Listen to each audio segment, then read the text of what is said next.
प्रियंका वायनाड से चुनाव लड़ेगी। रायबरेली में भी हम दोनों मौजूद होंगे और वायनाड में दोनों को 2 सांसद मिल रहे हैं।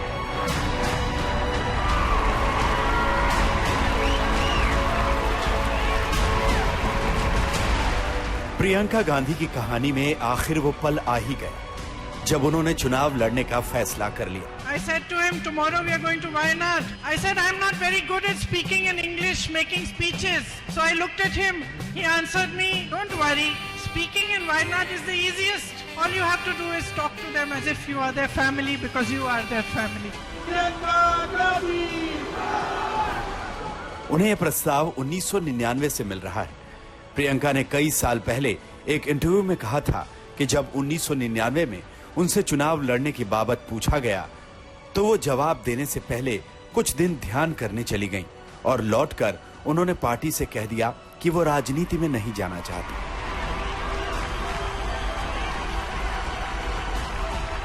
लेकिन राजनीति तो उन्हें बचपन से अपनी तरफ खींच रही थी और चुनाव लड़ने का सवाल भी हर चुनाव से पहले उनसे पूछा जाता रहा। I've been having a discussion with my sister about her joining politics, and her pushback to me was that my children are very young and I need to spend time looking after them. And now her children have reached an age where one of them has gone to university and the other one is about to go to university. So this was a discussion that we've been having for a while now.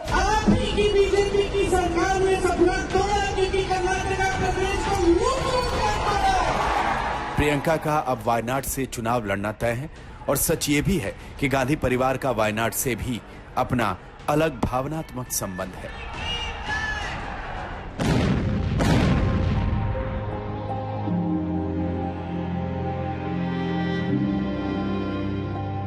उन्नीस 1991 में श्री पेरम्बूर में जब राजीव गांधी की हत्या हुई थी तब उनकी अस्थियों का विसर्जन वायनाड की पापनाशनी नदी में किया गया था।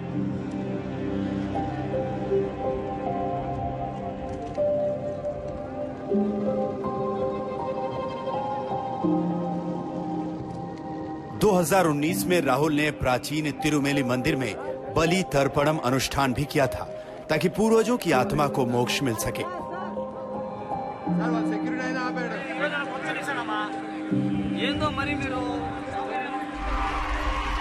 और इसी वायनाड को प्रियंका ने अपनी कर्म भूमि बनाने का ऐलान किया है। भैया की मैं मदद रायबरेली में भी करूंगी और जैसे इन्होंने कहा हम दोनों रायबरेली में भी हम दोनों मौजूद होंगे और वायनाड में भी। दोनों को 2 सांसद मिल रहे हैं। सिंपल सी बात है।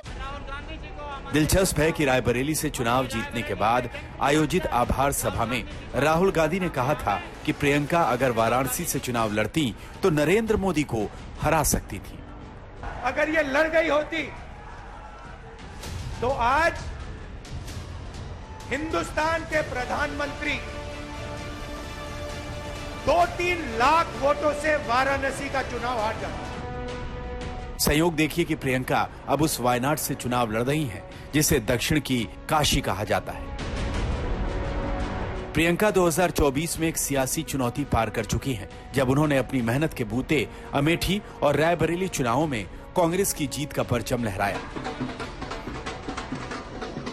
अमेठी में गांधी परिवार के खास केएल शर्मा स्मृति ईरानी के खिलाफ मैदान में थे तो रायबरेली में राहुल गांधी की प्रतिष्ठा दांव पर लगी थी। अब नई चुनौती वायनाड के रूप में है। 2024 में उन्होंने एक बड़ा करिश्मा ये किया कि उत्तर प्रदेश के साथ साथ पूरे देश में एक प्रेजेंस दर्ज कराई। वायनाड में जब वो जाती थी तो चूंकि साउथ में दक्षिण में इंदिरा गांधी का बहुत बड़ा महत्व है। आज भी लोग इंदिरा अम्मा को याद करते हैं और जब भी प्रियंका गांधी वहां पहुंचती हैं तो उनके अंदर उनका अक्स दिखता है। कहते हैं वायनाड में एक जनसभा में जब वो संबोधित कर रही थी तो सिर्फ एक ही नारा लग रहा था, इंदिरा अम्मा इंदिरा अम्मा। प्रियंका गांधी ने खुद को स्थापित किया है, उन्होंने अपनी जगह राजनीति में अर्न की है। प्रियंका गांधी बहुत अच्छे से कनेक्ट करती हैं। जिस समय उन्होंने अपने पिता राजीव गांधी की हत्या जब की गई और उस पूरे प्रकरण को बयान किया और उन्होंने बताया कि उनके पिता की शहीदी कैसे हुई थी, उन्होंने जब जनता को ये बताया कि हम अपने पिता को टुकड़ों में लेकर के आए थे, तो वो जनता बहुत कनेक्ट होती है। प्रियंका की वायनाड में चुनावी लॉन्चिंग कैसी रहती है ये आने वाला वक्त बताएगा, लेकिन रायबरेली के कई लोग जरूर चाहते थे कि प्रियंका रायबरेली से चुनाव लड़ें। हम चाहते हैं आप मजबूत रहें। खुद प्रियंका के लिए भी रायबरेली का महत्व इसलिए बहुत ज्यादा है क्योंकि यहाँ प्रियंका ने पहली बार अपनी राजनीतिक ताकत का एहसास कराया था।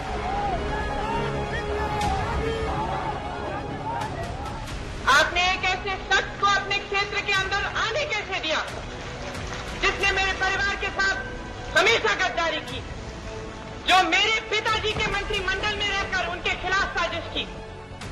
अरुण नेहरू गांधी परिवार का हिस्सा थे और राजीव मंत्रिमंडल में मंत्री भी थे, लेकिन बोफोर्स कांड के वक्त अरुण नेहरू वीपी सिंह के पाले में चले गए। कहा जाता है कि प्रियंका ने जब परिवार से अलग होकर विरोधियों संग गए अरुण नेहरू पर निशाना साधा तो एक पल में अरुण नेहरू के पक्ष में चल रही हवा हवाई हो गई। अरुण नेहरू जीते तो नहीं ही, अलबत्ता चौथे नंबर पर आ गए। प्रियंका अमेठी और रायबरेली पहली बार 9 से 10 साल की उम्र में आई थी। सोनिया गांधी ने जब पहली बार अमेठी से चुनाव लड़ा तब भी प्रियंका मंच पर थी और एक लिहाज से उनकी कैंपेन मैनेजर भी वही थी। 2004 में जब राहुल गांधी अमेठी से चुनाव लड़े और सोनिया रायबरेली शिफ्ट हुई तब भी प्रियंका ने ही उनके प्रचार का मोर्चा संभाला। यह सिलसिला अभी तक चल रहा है। अमेठी से सोनिया गांधी जी चुनाव लड़े, तब से भी इनके सारे दौरे यही करती थी। सोनिया जी तो आती नहीं थी, केएल शर्मा जी देखते थे और प्रियंका ही सारा चुनाव देखती थी। इनकी खट्टी मीठी यादें बहुत है लोगों के पास। सबको डांट भी देना, फटकार देना, फिर प्यार भी करना, फिर कहें भाई ठीक है, चुनाव के बारे में पूरा बोलना, कभी कमर पे हाथ रख पड़ जाए, गुस्सा है तो। मुझे लगता है कि अब कांग्रेस आ रही है, एक बार जोर से बोलिए। प्रियंका गांधी ने अभी तक कभी चुनाव नहीं लड़ा था, लेकिन उन्हें राजनीतिक समझ और तेवर विरासत में मिली है। इस बात से जुड़े कई किस्से हैं।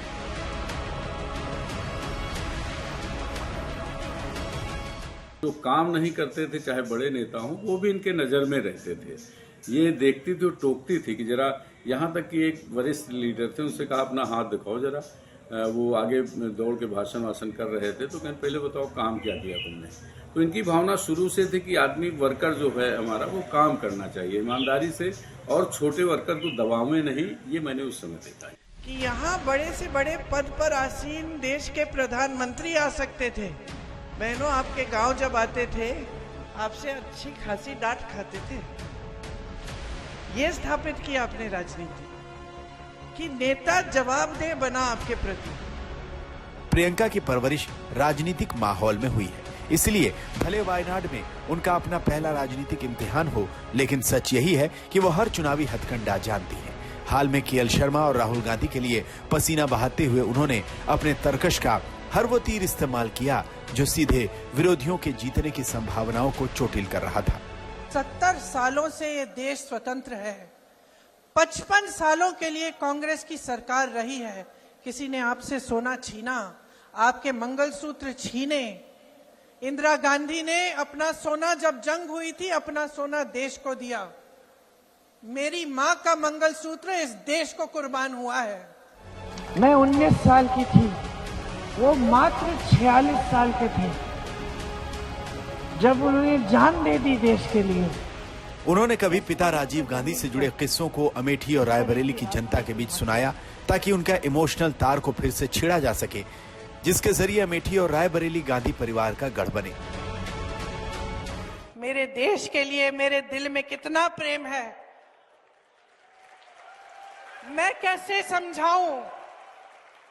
जब मोदी जी मंच पे खड़े होकर मेरे पिता को देशद्रोही बोलते हैं, जब मोदी जी कहते हैं कि मेरे पिताजी ने कोई कानून बदल दिया अपनी मां से विरासत लेने के लिए, तो मेरे दिल